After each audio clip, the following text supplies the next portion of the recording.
Good evening, visitors. Welcome to the Australian War Memorial's Last Post ceremony. My name's Richard Cruz, and joining us today from the Royal Australian Air Force is Squadron Leader Steve Weideman. We warmly welcome the family of Gunner Neville Henry Lipscomb and Private Eric John Lipscomb, whose stories will be told shortly. We welcome the veterans who have served, those that are still serving, and the families that love and support them. We acknowledge the members of RSL and Services Clubs Association, RSL Victoria and RSL Queensland, who are watching the broadcast of this ceremony across Australia. Today, we would particularly like to welcome Mr. Graham Hare, President of the Newtown RSL Sub-Branch, along with members of the Newtown RSL Sub-Branch who are in attendance this evening. During this evening's ceremony, wreaths will be laid at the base of the Pool of Reflection by family and visitors to the memorial. Could I ask you to please stand and join in singing the National Anthem?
If anyone needs to be seated, please do so. The Australian War Memorial was the vision of Charles Bean, Australia's First World War official historian. Bean landed with the Australian troops on Gallipoli and stayed with them at the front through to the end of the war. The idea of this national memorial and museum came to him at Pozières, France, in the depths of the bloody fighting of 1916. Bean's idea was that this would be a place where families and friends could mourn loved ones buried in faraway places. It would also be a place that could help all Australians understand what these men and women had endured and what they had done for us. Bean's vision, to which we remain true, is best expressed as inscribed in the entrance to the memorial's galleries. Here is their spirit, in the heart of the land they loved, and here we guard the record which they themselves made. Tonight, we'll read the story behind just two of those on the Roll of Honour, which lists the names of more than 102,000 men and women who have given their lives for us in war and operations over more than a century. But first, we present a lament, Flowers of the Forest. Wreaths and floral tributes will now be laid at the base of the Pool of Reflection.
Today we remember and pay tribute to Gunner Neville Henry Lipscomb and Private Eric John Lipscomb. Neville and Eric were brothers, part of William and Jessie Lipscomb's family of 7 boys and 1 girl. They were both born in Normanhurst, New South Wales, Eric in 1894 and Neville in 1896, and attended the Warrawee Public School and then Hawkesbury Agricultural College in Richmond. On the outbreak of war in 1914, Eric was working as a farmer in partnership with his elder brother, Fred, on a property at Gunnedah. Neville was a student at the Hawkesbury Agricultural College in Richmond. Neville Lipscomb was the first in the family to enlist in the Australian Imperial Force. He was one of a group of 30 students who left the Agricultural College to enlist the same month that war broke out, and had to put up his age from 18 to 19 to make sure that he was accepted. He was posted to the 1st Light Horse Field Ambulance and left Australia for active service overseas a month later.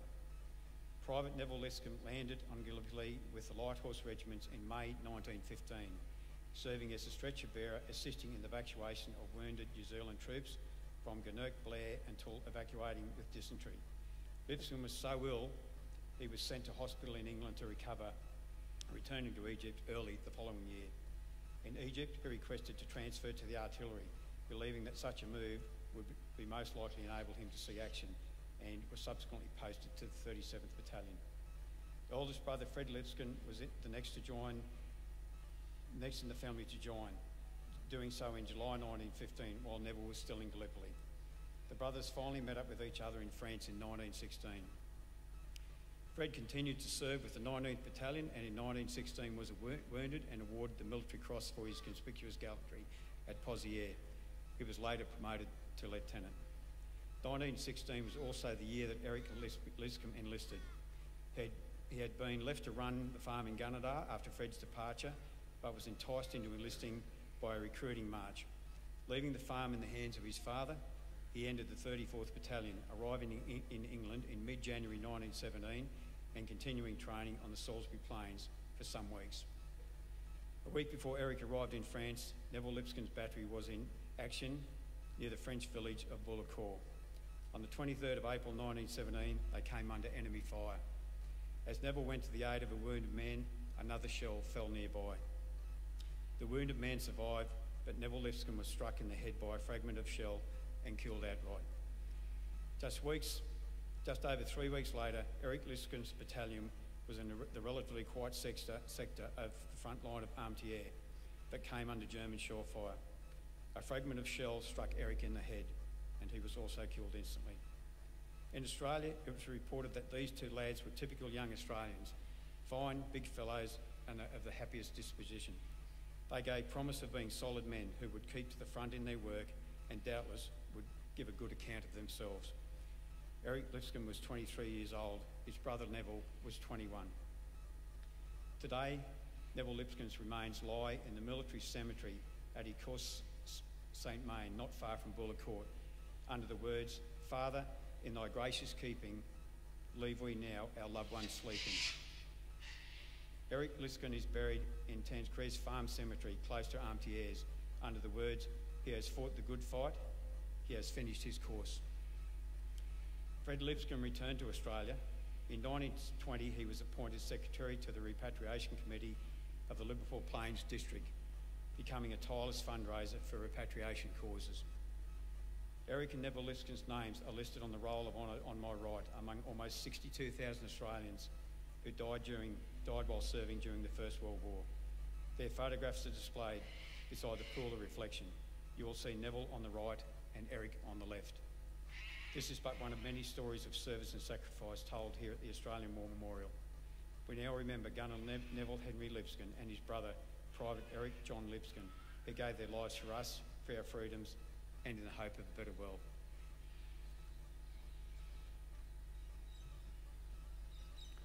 Please stand for the reading of the ode and the sounding of the last post.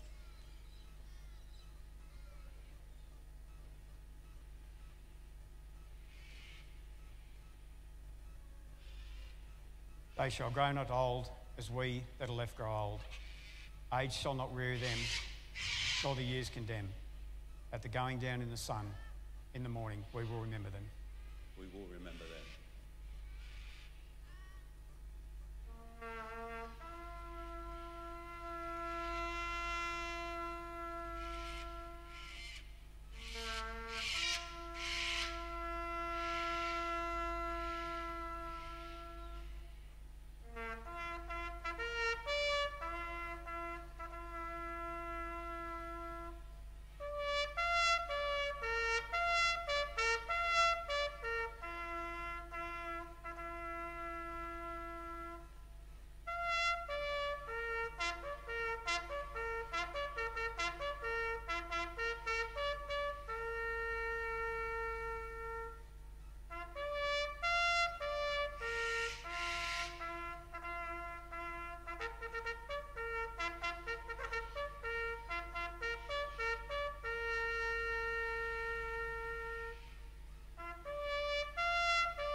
lest we forget.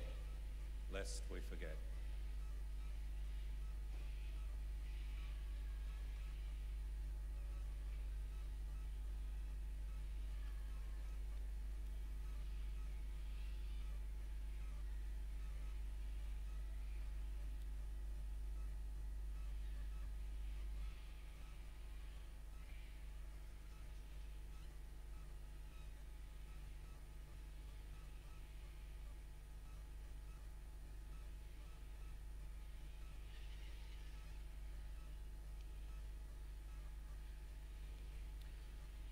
We leave you this evening with the words of the memorial's founder, Charles Bean.